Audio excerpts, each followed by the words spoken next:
ကျွန်တော်ဗီဒီယိုကိုကြည့်ရှုအားပေးနေကြတဲ့ပရိသတ်များအားလုံးတားလေးစောပါကျွန်တော်သူရ vlogs YouTube channel မှာကျွန်တော်ထပ်မံတစ်ခါကြိုးဆိုပါတယ်ဒီနေ့ဆိုလို့ရှိရင်March လတရက်နေ့စနေနေ့ဖြစ်ပါတယ် Today welcome to Tuya Vlogs ဒီနေ့ကျွန်တော်ပြောချင်တဲ့ topic ကတော့ဒီ service ပေါ့what do you mean by service ဒီ serviceဆိုတဲ့စကားလုံးဟာဆိုလို့အတိတ်ပြောကျွန်တော်မေးချင်တော့ဒီအတိတ်ပင်နဲ့ပတ်သက်ပြီးပေါ့ဒီကျွန်တော်မေးလို့ရှိရင်ဒီ service နဲ့ပတ်သက်ပြီးဘာအတိတ်ပင်ရလဲလို့မေးလို့ရှိရင် service ဆိုလို့ရှိရင်ဒီ service is anything that in the form of the serving someone ပေါ့ဒီတူဒါမှမဟုတ်ရင်တစုံတယောက်ကိုလည်း service ပေးတာပေါ့ကွာ serve လုပ်တာပေါ့အဲ့လို example ဒီဥပမာပြလို့ရှိရင်ဒီ restaurant culture မှာဆိုရင်ဒီ service ပေးတယ်လို့ရှိရင်အကုန်လုံးအဲ့ဒါဒီအဲ့လိုအဲ့ဒါကို service လို့ကျွန်တော်တို့ပြောမယ်ကွာဒီ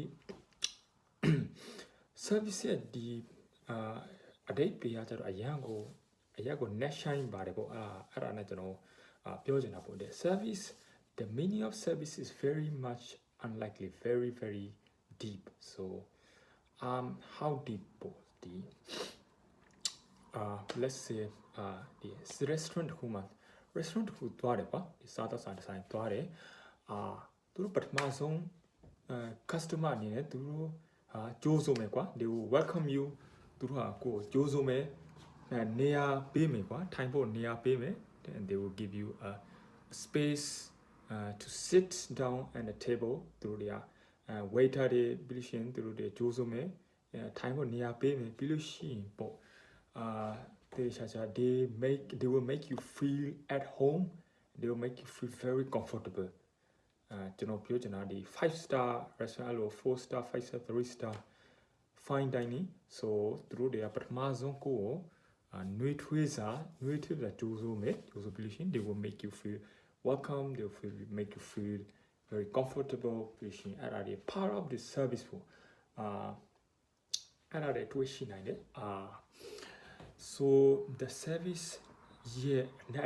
net shine မလဲဆိုတော့ကြည့်အောင်ကွာဒီရှင်နောက်တစ်ခုကကြတော့ဒီသူတို့ရဲ့ပြောပုံပြောနေတာဆိုလို့ရှိရင်အရန်ကိုနှုံညံ့သိမ်မွေးတယ်နော်အရတာကျွန်တော်မှတ်ထားဖို့လို့အရန်ကိုနှုံညံ့သိမ်မွေးတယ်their tone is very much warm very soft သူရဲ့ပြောပုံပြောနေ customer တွေရဲ့သူတို့ရဲ့ body language ကစတယ်ကွာ body language ကအစပြောပုံပြောနေတဲ့အရန်ကိုနုံညံ့တိမ်မွေးမွေးတုံညံ့တဲ့ soft tone တိမ်မွေးမယ်ပြီးလို့ရှိရင်ရှင် they will first ပြီးလို့ရှိရင်သူတို့တွေကဟိုရင်းကိုပေးမယ်ကွာယူသေးစွာနဲ့သူတို့ရဲ့ menu card ပေါ့menu card စရင်ပါတယ်အဲ့လိုစားတော့စရင် menu card ကို menu ကိုကျွန်တော်သူတို့ lesson ကမ်းမှာဖြစ်ပါတယ်သူတို့တွေကဘလို့ lesson ကမ်းမှုကမ်းမှာရှိတယ်နော်အဲ့ဒါသူတို့တွေကအရန်ကိုအဲ့ဒီမှာအဲ့ဒါကိုလေစရင်တွေကလေ menu ဝယ်ပြီးသူတို့တွေကအရန်တေးတက်ရေးထားမှာနော် they will တေးတက်တဲ့ဈေးနှုန်းတွေကလည်းအကုန်လုံးကတေးတက်ပေးထားမယ်ကွာall the menus all the price of the menus will be very much in a very much system သူတို့တွေကတည်တဲ့အတိုင်းပါပဲနောက်တစ်ခုကသူတို့ရဲ့ဒီအစားအစာနဲ့ပတ်သက်ပြီးတော့ကွာ the food coming to the food သူတို့တွေအရန်ကိုစနစ်တကျလုံးမှာနော်ပြီးလို့ရှိရင်now coming to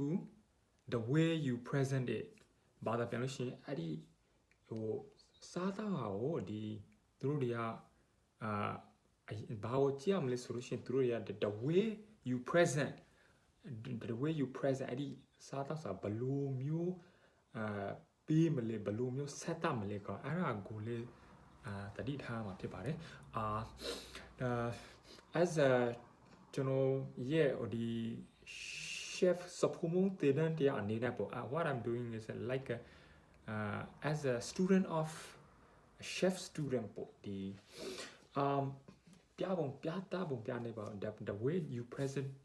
is very much vital customer တွေရဲ့ ပြီးလို့ရှိရင် customer ရဲ့ profile ကိုသိရမှာနော်သူတို့ရဲ့အစားအစာ profile what they like to eat what they are ဒီ customer ရဲ့သူတို့ရဲ့profile ကိုသိရမယ်ကျွန်တော်ဆိုလို့ချင်တာကပေါ့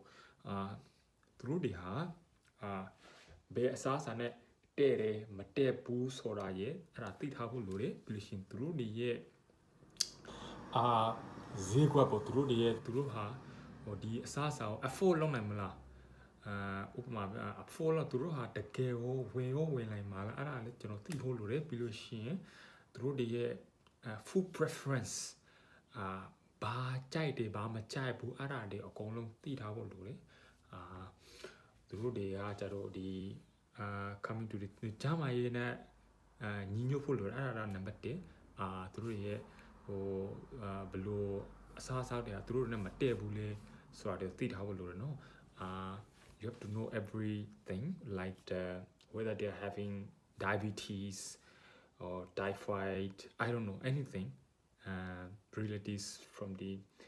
low blood pressure high blood pressure အဲ့ဒါတွေသိထားဖို့လိုတယ်အဲ့ဒါဆိုရင်ဒီကျွန်တော်ဒီဗီဒီယိုလေးကိုဒီကပဲအဆုံးသတ်ချင်ပါတယ်that's all for today thank you for watching ကျေးဇူးအများကြီးတင်ပါတယ်နောက်တွေ့ကြမယ်ကွာ thank you see you